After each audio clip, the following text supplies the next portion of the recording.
So iOS 26.2 Developer Beta 2 has been out for several days, and as per usual, I always like to come back and share with you guys my experience with the software over the past several days. I like to talk about the battery, the performance, any bug fixes or improvements within the latest beta. Now, before we talk about iOS 26.2 Beta 2, I did want to point out Apple recently released a new firmware update for AirPods. So if you have AirPods Pro third generation, new firmware update 8B25 is currently available to download. And now, if you have AirPods Pro 2, USB-C, and Lightning, a new update is also available, 8B21, as well as AirPods 4 with and without active noise cancellation. As you can see right there, the new update 8B21 is currently available for those AirPods. Now, I'm currently testing the latest firmware updates on AirPods Pro 3 and AirPods 4. I'll give you guys a follow-up in the next couple of days if I notice anything has been improved here. If you want to update your AirPods, obviously what you're going to want to do is make sure that you pair your AirPods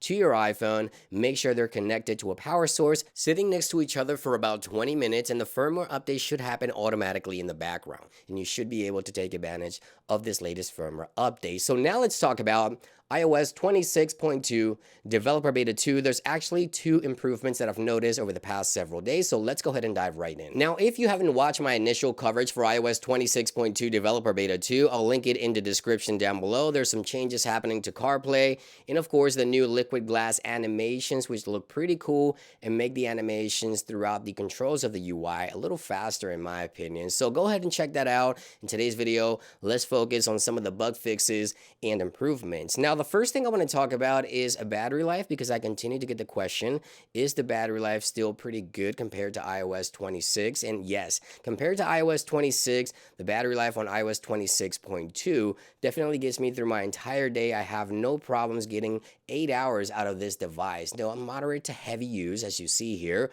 but yeah, I get 8 hours on screen times, which is awesome. I get through my entire day. Basically the same amount of battery life as iOS 26.1 is here with 26.2 Beta 2, which is a good sign. The battery life has not gotten worse, so actually has maintained its actual pretty good battery life so far on this iPhone 17 Pro Max, which I'm happy to report.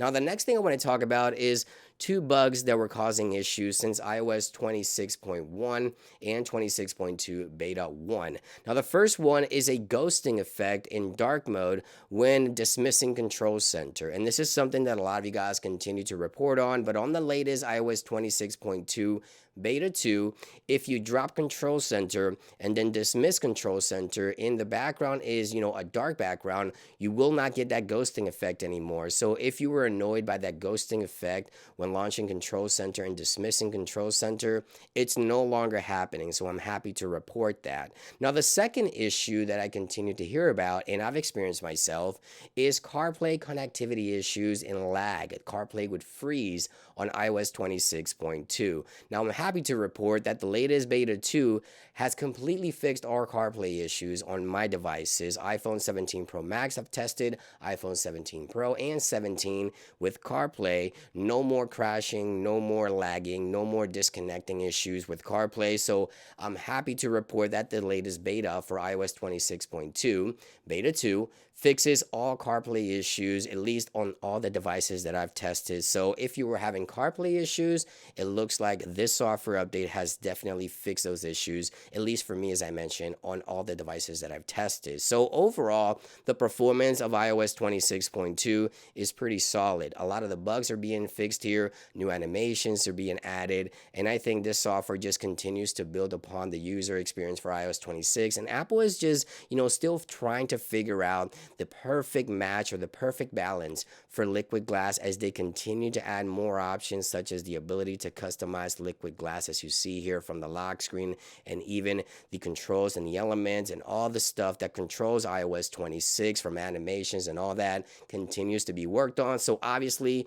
the third beta will most likely become available sometime next week. I'll keep you guys posted. I think Monday the 17th or Tuesday the 18th will most likely see the third beta for iOS 26.2. But again, I'll keep you guys posted. Thank you for watching. I hope you guys found this information helpful, and I'll see you guys on the next one.